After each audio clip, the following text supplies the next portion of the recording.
Oi, sétimo ano! Bom, hoje vamos falar do professor da Almeida Júnior, que foi o Pedro Américo. Pedro Américo nasceu na Paraíba, na cidade de Areia, no dia 29 de 4 de 1843. Aos 10 anos, ele já era considerado um pintor prodígio para sua idade. Naquele momento, ele já fazia expedições de pinturas naturalistas.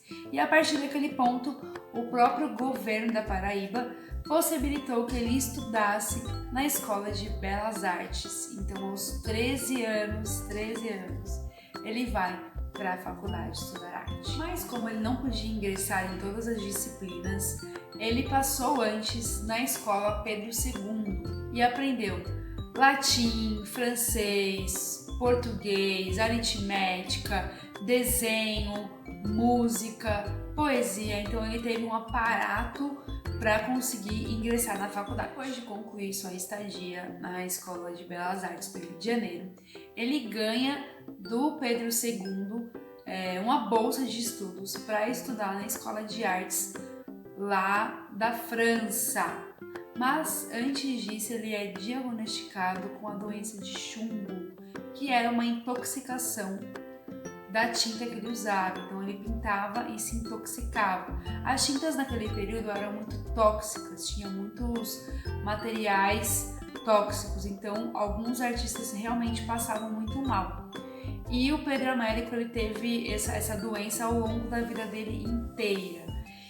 Bom, então aí ele vai para a França e durante essa viagem ele passa muito mal, mas ele consegue chegar lá.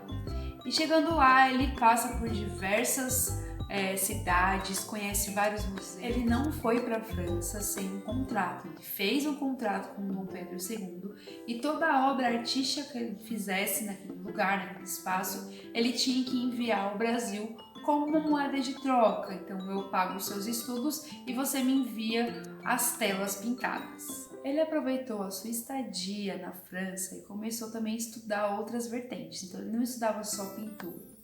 O que ele fazia? Ele abordava outras disciplinas de outras turmas. Então ele fazia também arqueologia, teologia, filosofia. Ele chegou a fazer graduação de sociologia, para estudar aí os meios de comunicação social. Então ele entrou em várias vertentes, literatura também, filosofia, dentre outras, porque ele quis aproveitar o máximo do tempo dele para estudar e para aproveitar já que estava sendo financiado pelo governo brasileiro. A partir desse momento ele começa a viajar pela Europa. Ele conhece a Escócia, ele conhece a Argélia, a Bélgica, mas nessa viagem para a Escócia ele passa por um naufrágio e quase morre. E em 1864 ele decide voltar ao Brasil. E é nesse período que ele conhece o Almeida Júnior, pois ele se torna professor da Academia Imperial de Belas Artes. Então ele tem esse contato com o Almeida Júnior. Pertinho da proclamação da República, o Pedro Américo ele vai conversar com o Pedro II para ele concluir uma obra bem grande, infinitamente muito esplêndida, em homenagem à proclamação da República. E aí o Pedro II ele não tem o dinheiro para financiar e reluta um pouco, mas acaba cedendo. E aí o Pedro Américo pinta uma das obras mais famosas do Brasil, que é a Independência ou Morte, que fica no Museu do Ipiranga. Ele consegue terminar essa obra em 1889, um ano antes previsto do que estava. E em 1900 ele vai para Florença para passar um tempo lá, porque um dos filhos dele morre e ele fica bem depressivo. Já com a sua doença de chumbo bem avançada, ele acaba falecendo em 1905 na cidade de Florença. O presidente do Brasil solicita para embalsamar o corpo dele, trazer para o Rio de Janeiro, e aqui no Rio de Janeiro ele é velado em um dos patrimônios do Exército e depois ele vai para sua cidade natal. E lá ele é honrado com todas as honras e tudo mais. E na sua cidade natal, em Areia, ele é enterrado num mausoléu. Bom, agora vamos conhecer o Museu do Pedro Américo, que fica na cidade de Areia. Essa é a casa de Pedro Américo na cidade de Areia. Essa é a fachada principal. Essa é a placa com um escrito, quando a casa tinha uma outra cor, mas ela já foi pintada. Aqui é o hall de entrada. Alguns desenhos, esboços. Uma réplica de uma de suas obras. A mala de viagem que ele utilizava. Aqui uma visão ampla do espaço. Aqui são os materiais que ele utilizava para pintura, para desenho.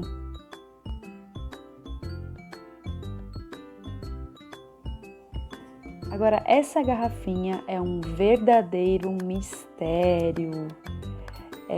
Acreditem, quando o Pedro Américo estava em vida ainda, ele pediu para sua família abrir esse frasquinho só quando ele estivesse morto. Ele morreu e, por incrível que pareça, ninguém da família dele abriu o frasco. E até hoje, não se sabe o que está escrito nesse documento e ele continua intocável, sem ninguém saber o que está escrito nele. Então vamos agora conhecer as obras desse grande artista.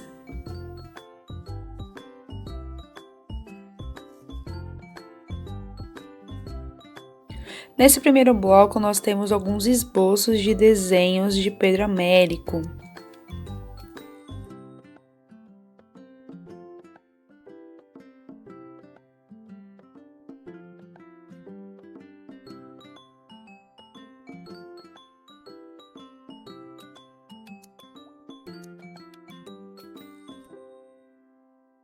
Já nessa próxima sequência, nós temos os retratos, os multirretratos que ele executou durante a sua trajetória como artista.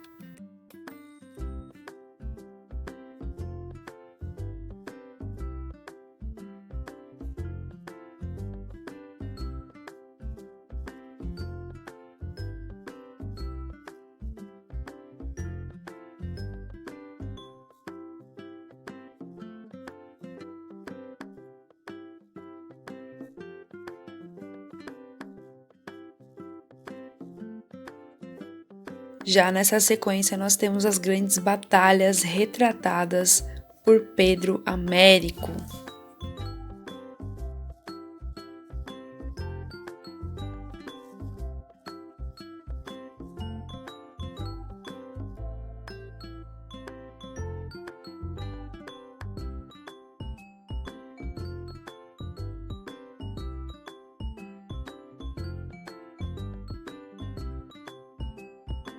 Uma obra de paisagem.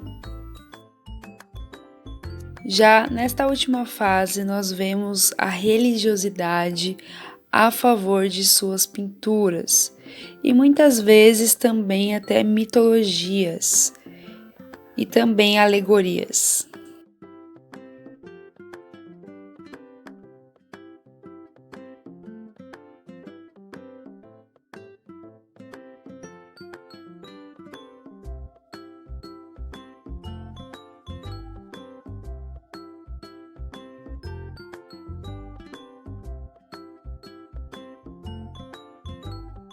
A obra Independência ou Morte de Pedro Américo, de 1888, está exposta desde 1895 no Museu Paulista da Universidade de São Paulo. As dimensões dessa tela são enormes. Ela mede 4,15 de altura por 7,6 de largura. Pedro Américo desenhou Dom Pedro bem no centro da tela, em cima da colina. Percebam que toda a movimentação da tela e dos cavalos vão em torno a Dom Pedro II. Atrás de Pedro II estão 10 homens vestidos como civis comemorando ali a independência do Brasil. Já Dom Pedro está vestido todo de nobre, empunhando a espada para cima, gritando independência ou morte. Dom Pedro olha em direção à sua guarda real na sua frente, que também estão vestidos a caráter, usando fardas, capacetes e também empunhando a sua espada para o grito da independência.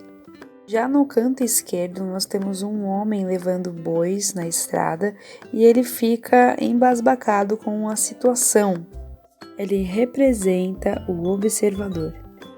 Já no centro da tela, nós vemos as margens do rio Ipiranga.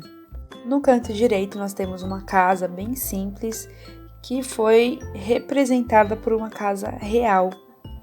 Nesta obra, nós temos 2 semicírculos. Um dos cavalos em direção às margens do rio Ipiranga e o outro da colina em direção aos soldados. Notem que todos os personagens em cena, exceto Dom Pedro, estão se movimentando. Isso também dá alusão à representatividade desse personagem principal. O cavaleiro, que está de costas para o espectador, ele tira um lenço vermelho e azul, que representa a união da metrópole com a colônia. Notem o movimento brusco do cavalo, que também simboliza essa grande mudança. Pedro Américo elaborou diversos esboços, estudou as personagens, também estudou as roupas, as fardas, como já tinha falado, a casa. Então, toda essa tela é completamente estudada e estruturada e pensada. Nada é por acaso. E esse é um dos motivos dela ser tão famosa, por ser tão completa e complexa. Bom, gente, eu espero que vocês tenham gostado da aula de hoje. Eu vou deixar algumas atividades aqui na plataforma, leem com calma, façam direitinho. E se tiverem dúvidas, mandem no e-mail, tudo bem? Então é isso, gente. Beijos e até a próxima aula.